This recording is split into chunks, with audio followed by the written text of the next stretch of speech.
Okay, so the first pose that you're going to do is laying down on your backs. It's kind of like a nice reverse pigeon, and you find that it really goes well for the hips and for the glutes as well.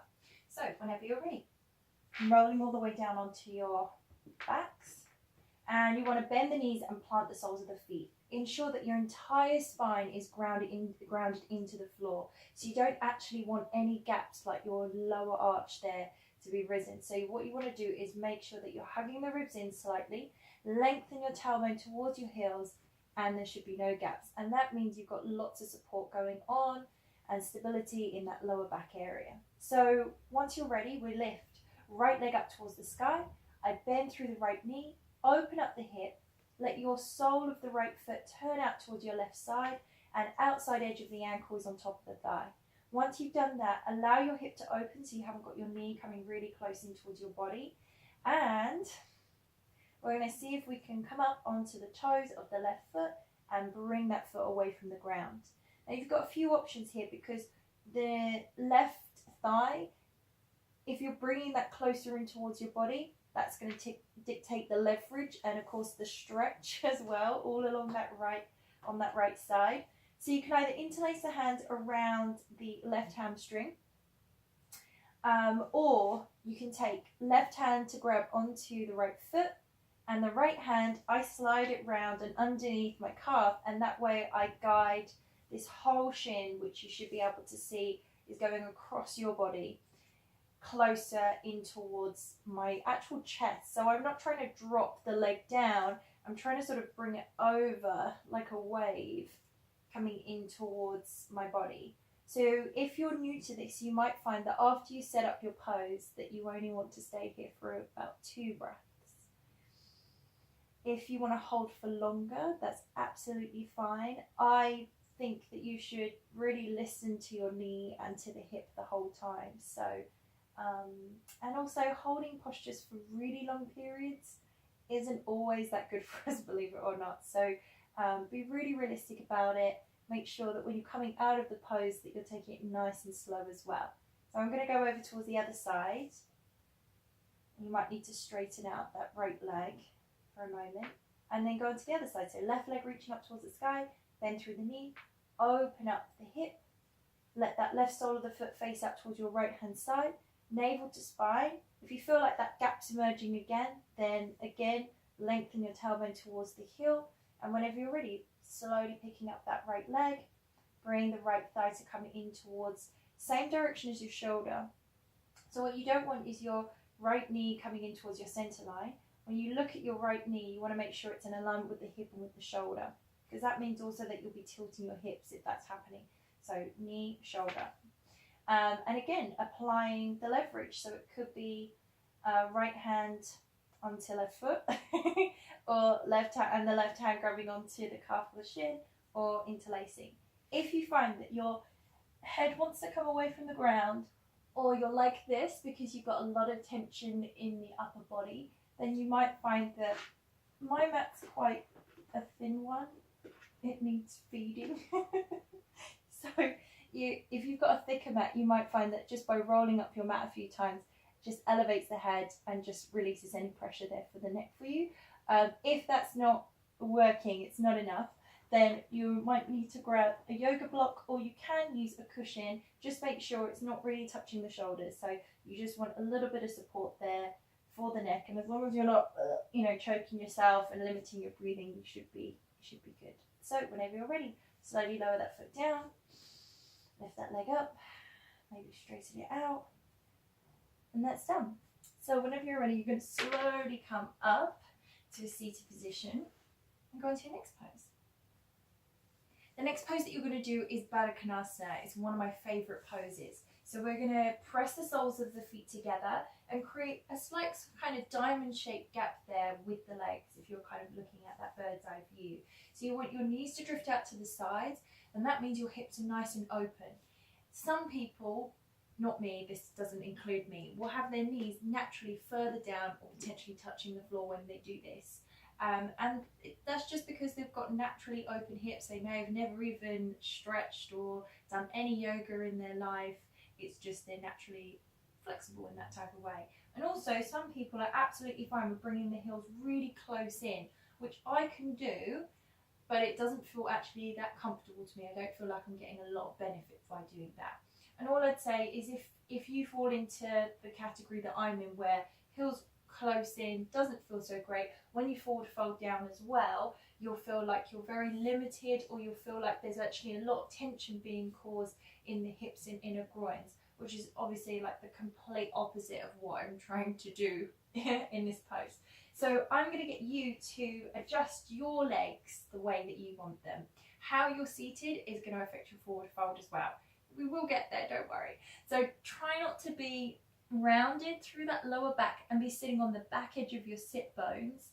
You actually want to try and pull yourself up, so you can use the legs to pull and guide yourself up. Lift up through the base of the spine. Try and find your way somewhere on the mid to front edge of your sit bones instead, and then you can forward fold down. So we're going to take a deep inhale in, a long exhale moving into forward fold. Now, rather than just thinking about A to B, I gradually make my way down. I used to be that person where I'd be like, right, I want my head on the floor, and no. Let's treat the lower back, the hips, the glutes with a lot of kindness here. So keep the feet pressing together. You can either have the hands reached out in front, or you can grab onto the feet here. As long as you're not in any pain, it feels really good. You can feel this nice soothing stretch, whether, like I said, it's lower back, glutes, or maybe even inner groins, inner thighs. We're all good. And this one you can hold for around 3 breaths or more. Keep drawing navel to spine, and instead of just thinking about moving down, I want you to think about moving the body and the crown of the head forward. So it's almost like I forget about what the feet are doing. I just want my body to move forwards the whole time. You can close the eyes. Do let the head hang down heavy after you've established your fold and the direction that you're trying to get your body to move into. Then I would suggest about relaxing the neck and the shoulders, because there's a lot of tension that happens there from our sort of daily lives. And whenever you're ready to come up, again, nice and slowly, push all the way up. So if you found that was good, or you felt like, I need to adjust that a little bit, you can do a few things from here. You can, if you want to, stack 1 or 2 cushions on top, and you might find you're able to relax your head on top of the cushions. Just don't suffocate yourself, obviously. Or you can alternatively pop a yoga block or a cushion, again, underneath your buttocks. And what that will do is help create a few extra vertebrae to your spine, so that way you're able to forward fold more. So I mean, I have quite a long body anyways, proportion wise, so I don't tend to need that so much. I do find it helps sometimes with certain poses, but yeah, because I've got a very long body, I tend to not need that one so much. But those of you that maybe have got a slightly shorter torso and lovely long legs, you might find that being propped up on a cushion or a yoga block really helps underneath the buttocks. Let's go on to another pose. So with this next pose, I'm going to bring the legs round, and I'm going to start off on all fours. Now, I've got a really thin yoga mat, and I'm on a wooden floor as well. So if you're on carpet, or you might find that you don't need to do this next part that I'm about to do, then just skip it altogether. You can use a cushion alternatively. Now, I'm actually folding over my yoga mat, so that way I'm kind of doubling it up, so to speak, and that way I can have my left knee on the little bit of padding there, and I can step my right foot forwards. Sometimes stepping the foot forwards isn't as glamorous as the DVDs and the real an Instagram can make out. So if you're finding that you're taking lots of shuffles and everything like that, that's fine. Just make sure you step that right foot forward, however which way you can glam it up later.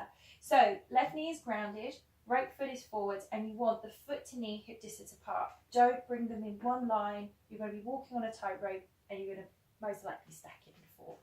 So hip distance apart.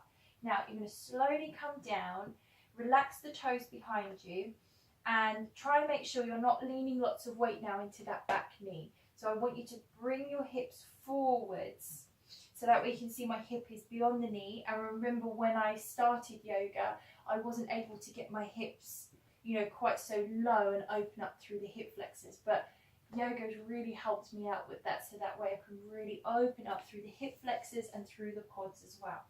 So I'm actually going to open up the space a little bit here in the distancing. So I'm going to shuffle my right foot out towards the side by about an inch, 2 inches maximum. You don't need to do much more than that. Now, if you feel like your right knee is sticky, it doesn't feel quite right, and those of you that, you know, if that doesn't make any sense, then you don't need to worry about this next part. But if you can feel it too, then you can pivot via your right heel and allow your toes to turn out towards your 1 o'clock. Once you've done that, see if you can press down through the palms of the hands and just pause and hold. Take some nice deep breaths, roll your shoulders away from the ears and hug the ribs in slightly. You still want your whole body to be nice and active. And if you're like me and you want a little bit more from this, then we can keep the left hand down and take your right hand up towards the sky. Feel as if someone's grabbing onto that right wrist and gently guiding you up towards the sky, just that little bit more. Keep drawing navel to spine, especially as this is a spinal twist. And what you'll find, you can bring the hand down, is that you just spend a little bit more time opening up through the hip flexors. So we're going to slowly come back. You can, again, come out the way that suits you.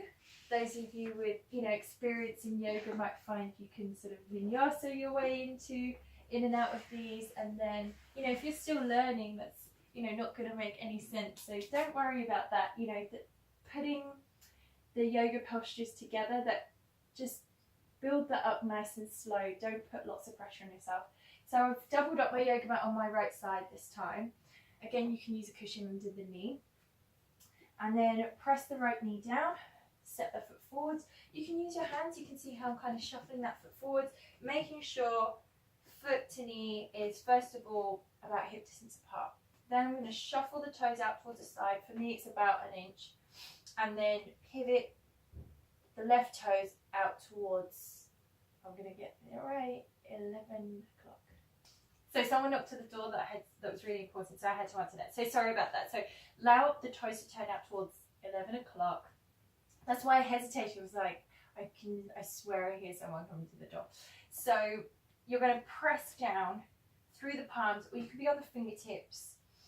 Roll those shoulders back, hug the ribs in, draw your pelvic floor muscles up towards your belly button, and then you're going to press down through the right hand and slowly stretch the left hand up towards the sky.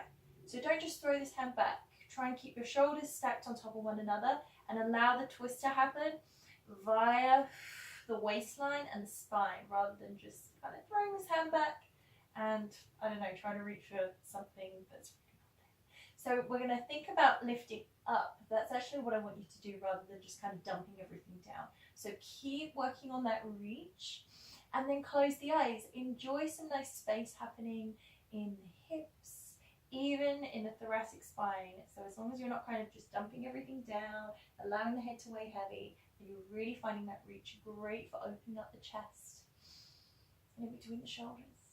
And then from here, slowly come all the way down. And of course, to come out of it, bend through, or push the bum back, I should say, and then slowly come back down. Okay, so I'm going to unfold my mat. And that's just a few hip opening stuff that we'll be doing at the workshop. I really hope you enjoyed that. Take your time.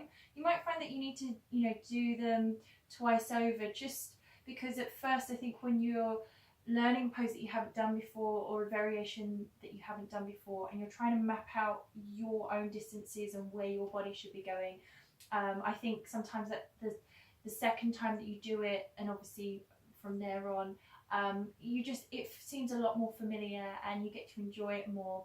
Thank you so much for doing yoga with me, and if you've got anything that you want to ask, I'm happy to answer and share. Thank you. Bye.